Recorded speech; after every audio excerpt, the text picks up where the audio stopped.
Welcome to the Tech Egg. Don't get scrambled. Enjoy the video. You'll begin by confirming prerequisites and then start immediate actions. First, make sure the SIM is active and the phone has over 20% battery. Unstable power causes drops. Next, turn off Wi-Fi and Bluetooth to avoid conflicts, then open Settings and go to Portable Hotspot.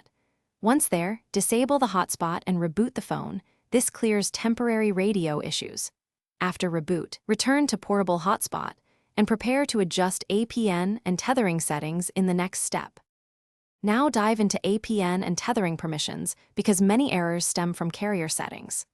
Go to Mobile Network Access Point Names, select your carrier APN, and confirm the APN type includes default and supple. If your carrier requires tethering, add done. If you don't see tethering, create a new APN using the exact values from your carrier and save it. Then return to Portable Hotspot and enable the hotspot. This aligns the modem profile with the tethering service and often fixes the connection error. Finish by validating the fix and having a fallback. After enabling the corrected APN and hotspot, connect a second device and confirm internet access.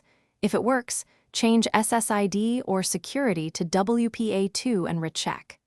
If problems continue, reset network settings to restore default radios and saved APNs, then retry.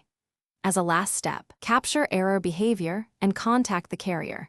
Make sure you tell them you tried APN edits and a network reset so they can check provisioning on their side. Thanks for watching. Consider subscribing if I helped unscramble your problems.